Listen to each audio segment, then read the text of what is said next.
اسی طرح اعتکاف میں ایک جو سب سے مشکل ترین گھڑی ہے وہ یہ آزمائش ہے کہ انسان تنہائی میں اللہ تعالیٰ کو یاد کرتا ہے۔ اگرچہ تنہائی میں انسان کے لیے اللہ تعالیٰ کی طرف متوجہ ہونا بہت مشکل ہے، کیونکہ انسان تنہائی میں جلد از جلد انسان شیطان کے وسوسوں کا شکار ہو جاتا ہے، انسان کے برے خیالات انسان پر غالب آ جاتے ہیں۔ تو لہذا تنہائی میں اگر انسان اپنی توجہ کو اللہ تعالیٰ کی طرف منسوب کر دیتا ہے تو یہ بہت بڑی بات ہے، اور اللہ تعالیٰ کو تنہائی کی عبادت بہت زیادہ پسند ہے۔ جس طرح قرآن مجید میں آتا ہے کہ تم رات کو قیام اور سجدہ کرو،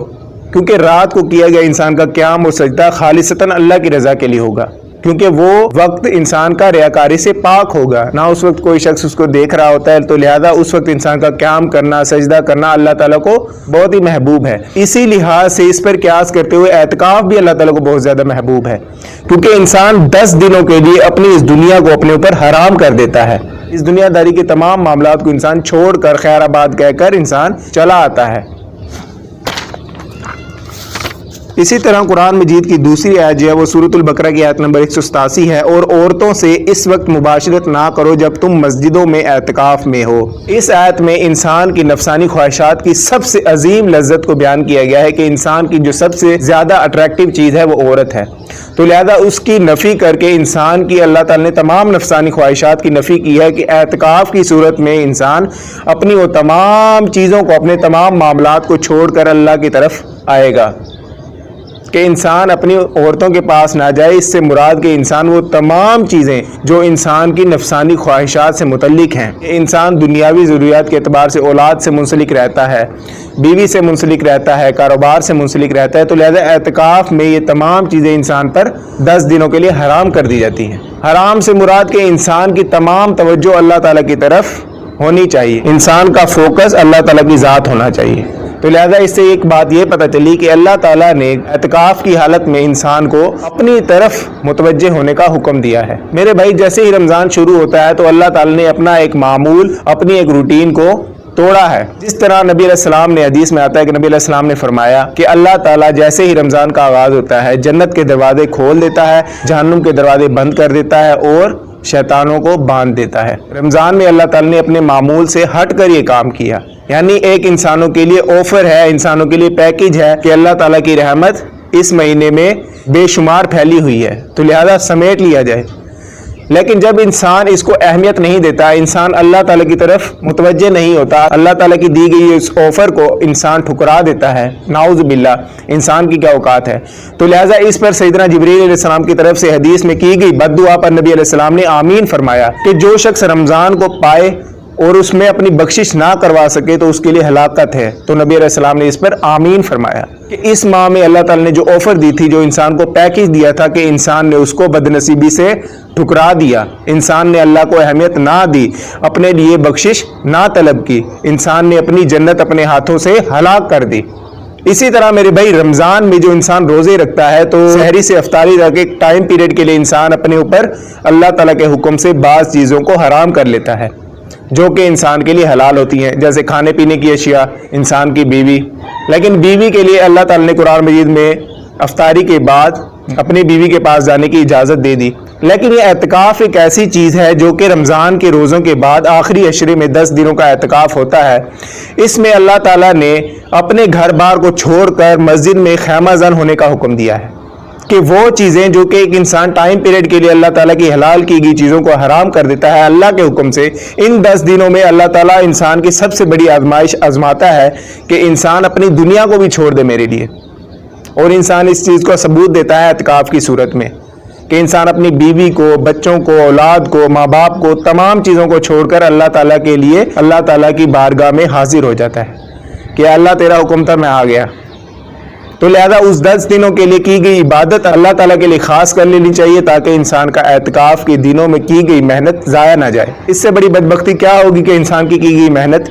آخرت میں اس کو جہنم کے ٹھکانے کی صورت میں دے دی جائے۔ انسان محنت بھی کرے، نیکی بھی کرے، لیکن آخرت میں اس کو اس کا پھل نہ ملے۔ تو لہذا اپنی عبادات پر فکر کی جائے، اپنی عبادات کے مقاصد کو پیش نظر رکھا جائے، اپنی عبادات کے مقصد کے حصول کے لیے کوشاں رہنا چاہیے کہ آیا میری عبادت ضائع نہ ہو جائے، کہ آیا میری عبادت ہلاک نہ ہو جائے۔ اسی طرح اعتکاف کے بارے میں ایک سوال یہ بھی آتا ہے کہ اعتکاف کتنے دن کا ہونا چاہیے؟ مسائل الشریعہ جو کہ اہل تشیع کی کتاب ہے، اسی طرح صحیح بخاری ہے، دونوں میں آتا ہے کہ نبی علیہ السلام نے 30 دنوں کا اعتکاف بھی کیا۔ صحیح بخاری میں آتا ہے کہ نبی علیہ السلام نے پہلے عشرے میں اعتکاف کیا صحابہ کرام کے ساتھ، تو سیدنا جبریل علیہ السلام آئے اور انہوں نے فرمایا کہ اگلے 10 دنوں میں لیلۃ القدر کو تلاش کیا جائے۔ بیسیکلی اعتکاف کا مقصد لیلۃ القدر کی تلاش ہے، جو کہ خیر و برکت والی رات ہے، جو کہ ہزاروں سالوں کی عبادت سے بہتر ہے، جیسے کہ قرآن مجید میں آیا ہے۔ اسی طرح نبی علیہ السلام نے 11ویں روزے سے 20ویں روزے تک کا اعتکاف کیا، تو سیدنا جبریل علیہ السلام نے فرمایا کہ آخری عشرے کی تاک راتوں میں لیلۃ القدر کو تلاش کیا جائے، تو نبی علیہ السلام نے آخری عشرے میں پھر اعتکاف کیا۔ تو اس سے یہ ثابت ہوا کہ نبی علیہ السلام نے 30 دنوں کا اعتکاف کیا۔ اسی طرح صحیح بخاری میں آتا ہے کہ سیدہ عائشہ فرماتی ہے کہ نبی علیہ السلام نے اپنی وفات کے وقت رمضان میں قرآن مجید کو 2 مرتبہ دہرایا، اور اسی طرح نبی علیہ السلام نے 20 دنوں کا اعتکاف کیا۔ اسی طرح صحیح بخاری میں یہ آتا ہے کہ سیدہ عائشہ فرماتی ہے کہ نبی علیہ السلام آخری عشرے کا اعتکاف کیا کرتے تھے۔ مسائل الشریعہ میں بھی آیا ہے، تو لہذا اہل تشیع اور اہل سنت دونوں کا اجماع کتب ہے کہ نبی علیہ السلام آخری عشرے میں تاکیداً اعتکاف فرماتے تھے۔ نبی علیہ السلام کا اعتکاف آخری عشرے میں لازماً ہوتا تھا۔ اسی طرح سیدنا عمر کے بارے میں آتا ہے کہ صحیح بخاری میں کہ نبی علیہ السلام سے انہوں نے اپنی نظر کی درخواست کی کہ یا رسول اللہ صلی اللہ علیہ وسلم کہ میں نے اپنے زمانے جاہلیت میں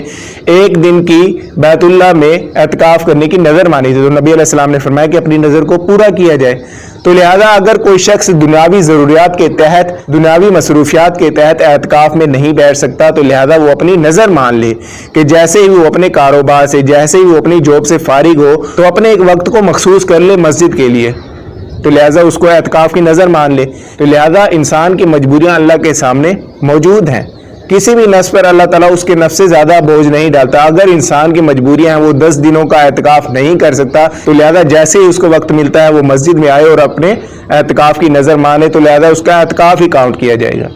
1 دن بھی اعتکاف کیا جا سکتا ہے، 2 دن بھی اعتکاف کیا جا سکتا ہے، تو لہذا اعتکاف کیا جا سکتا ہے۔ انسان اپنی نظر مان لے، انسان اپنی مجبوریوں کے پیش نظر، اگرچہ 10 دنوں کا اعتکاف کرنا سنت موقدہ ہے کہ انسان اپنی لائف میں کم از کم اتنا کام کرے، کم از کم اتنی مینجمنٹ کرے کہ اگر وہ 10 دن اپنے گھر سے دور رہے، اللہ کے لیے مخصوص کرے، تو اگرچہ اس کے گھر کا نظام چل سکے۔ اسی طرح یہ سوال بھی آتا ہے کہ اعتکاف میں داخل کب ہوا جائے۔ اسی طرح صحیح بخاری میں آتا ہے کہ سیدہ عائشہ فرماتی کہ نبی علیہ السلام جب اعتکاف کا ارادہ فرماتے تو نماز فجر کے بعد اپنی اعتکاف والی جگہ پر چلے جاتے، تو لہذا اس پر یہ قیاس کیا جائے گا کہ وہ نماز فجر کون سی ہوگی۔ اگر انسان 20ویں روزے کی رات کو نماز فجر کے بعد بیٹھے، تو لہذا 20ویں روزے کی رات تو 21ویں رات ہوگی، تو لہذا انسان کی طاقت ضائع ہونے کا اندیشہ ہے۔ اسی طرح یہ قیاس بہتر ہوگا کہ انسان 19ویں روزے کی رات یعنی 20ویں روزے کی سحری کے بعد نماز فجر کے بعد اپنے اعتکاف کی جگہ پر موجود ہونا چاہیے، اور یہی قیاس صحیح ہے۔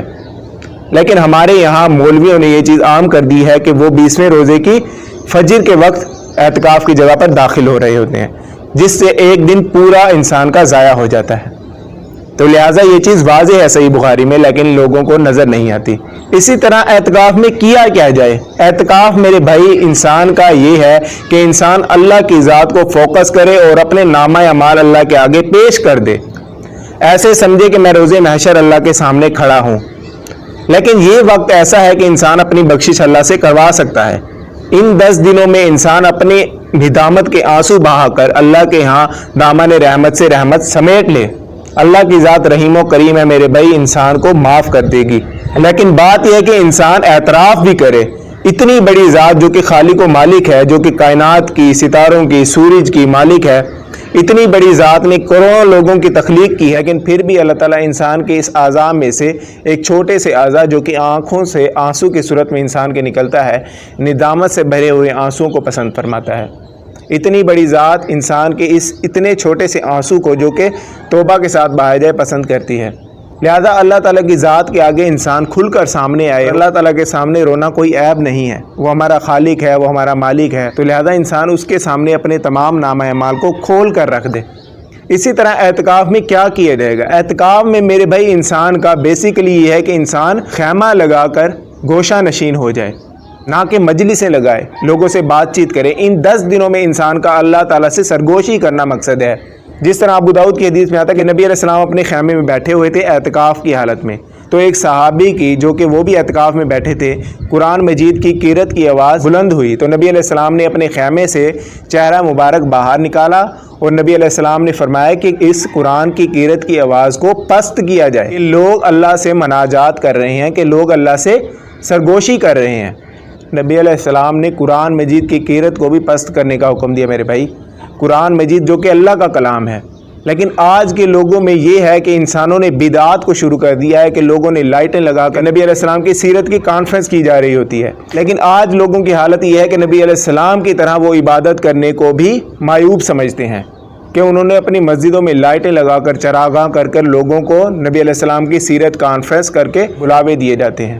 جو کہ نبی علیہ السلام کی سنت کے بالکل مخالف ہے. نبی علیہ السلام نے قرآن مجید پڑھنے پر بھی دھیمی آواز کا حکم دیا. قرآن مجید سے بڑی کیا چیز ہو سکتی ہے؟ کیا یہ نبی علیہ السلام سے بڑھ کر اللہ کا تقوی رکھنے والے ہیں؟ نبی علیہ السلام نے ہمیں عبادت کرنے کا انداز بتایا ہے کہ انسان خیمہ لگاتا کیوں ہے، کہ انسان سرگوشی کرے، اللہ سے مناجات کرے، اللہ تعالیٰ کے سامنے گڑ گڑائے، کہ انسان اپنی عاجزی کو دکھائے. ان 10 دنوں میں انسان اس طرح اللہ تعالیٰ کے سامنے عبادت کرے، اس طرح اللہ تعالیٰ کے سامنے قیام کرے کہ جب 10 دنوں کے بعد انسان فارغ ہو تو اللہ سے جنت کا ٹکٹ موصول کر چکا ہو.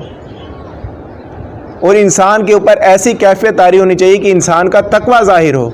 کہ اس کی زندگی بدل جائے. ان 10 دنوں کے بعد جب وہ باہر نکلے تو اس کی زندگی کے تمام معاملات بدل چکے ہوں، کہ وہ اللہ کا فرما بردار نیک بندہ بن چکا ہو، نبی علیہ السلام کی سیرت اس کی اندر بیٹھ چکی ہو، نبی علیہ السلام کے احکامات کا نور اس کے اندر پھیل چکا ہو، نبی علیہ السلام کے احکامات پر لبیک کہنے والا وہ بن چکا ہو. لیکن ایسا ہمیں ظاہر نہیں ہوتا، کیونکہ ایسا اعتکاف کوئی بیٹھتا ہی نہیں ہے.